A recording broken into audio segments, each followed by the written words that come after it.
স্বায়ত্তশাসনের মর্যাদা রাখতে কেন্দ্রীয় ব্যাংকের কর্মকর্তাদের আরও সতর্ক হওয়ার পরামর্শ দিয়েছেন বাংলাদেশ ব্যাংকের সাবেক গভর্নর ডক্টর আতিউর রহমান।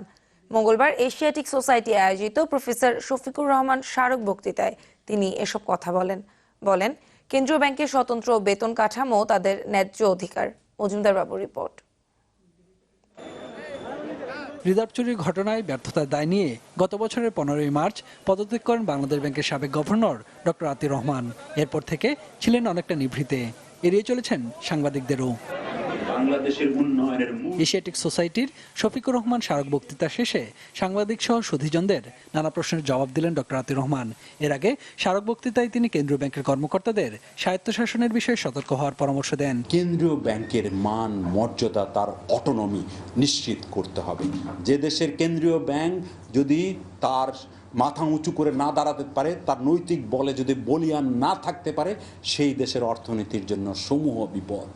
সুতরাং এই জায়গাটায় আমাদের নজর রাখতে হবে যে কোনো অবস্থাতে আমাদের কোনো অতি উৎসাহ বা কম উৎসাহের কারণে যেন কেন্দ্রীয় ব্যাংকের যে স্বাতন্ত্র্য, তার যে মান মর্যাদা, সেটা যেন কোনো অবস্থাতে ক্ষতিগ্রস্ত না হয়, সেই দিকে আমাদের সর্বক্ষণ নজর রাখতে হবে। প্রশ্ন ছিল রিজার্ভ চুরির ঘটনা ও তার বিদায়ের পটভূমি নিয়ে। জানতে চাওয়া হয় চুরি যাওয়া রিজার্ভ ফেরত আনার সম্ভাবনা কতটুকু, তাও জবাব দিতে কিছুটা আবেগ আপ্লুত হয়ে পড়েন তিনি। আমি আত্মপক্ষ সমর্থনও করতে চাই না, আমি কাউকে বিব্রতও করতে চাই না। সময়ই সবচেয়ে ভালো বিচার আমি মনে করি, প্রকৃতিরও বিচার আছে। সুতরাং আমি এটা নিয়ে অনেক কথায় আপনারা যেটা প্রত্যাশা করছেন আমি বলতে পারবো না। মুখ খুলেন তার সময় ঘটে যাওয়া বড় বড় আর্থিক কেলেঙ্কারির প্রসঙ্গেও। দাবি করেন তার কারণেই সামনে এসেছে এসব ঘটনা। পুরো ব্যাংকিং খাত কেন্দ্রীয় ব্যাংকের একক নিয়ন্ত্রণে নেই।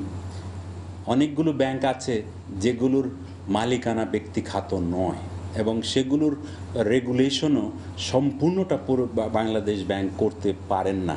অনেক জায়গাতে সেই সীমাবদ্ধতার মধ্যেই আমাদের কাজ করতে হয়েছে।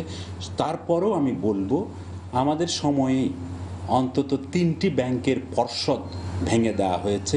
সাম্প্রতিক সময়ে রেমিটেন্স প্রবাহের নিম্নগতি ঠেকাতে বাংলাদেশ ব্যাংকের মোবাইল ব্যাংকিংয়ে কড়াকড়ি আরোপের বিকল্প প্রস্তাবও দেন সাবেক গভর্নর। সে যদি মোবাইলে ওখান থেকে আমাদের এক্সচেঞ্জ হাউসকে টাচ করে তারপরে সেই টাকাটা যদি আমাদের দেশে পাঠিয়ে দিতে পারে, এবং লাস্ট মাইল ডিস্ট্রিবিউশনটা যদি আমরা মোবাইল ব্যাংকিংয়ের মাধ্যমে করতে পারি, একদিকে জিনিসটা রেকর্ডেড হলো, তাহলে হুন্ডির আশঙ্কাটা কমে গেল। দ্বিতীয়ত এটা খুব সহজেই সাধারণ মানুষের ঘরে পৌঁছে গেল। আমার মনে হয় যে কেন্দ্রীয় ব্যাংক এই বিষয়টি ভাবতে পারেন। আমি ভেবেছিলাম, কিন্তু বাস্তবায়ন করে সারতে পারিনি। মজুমদার বাবু, চ্যানেল 24, ঢাকা।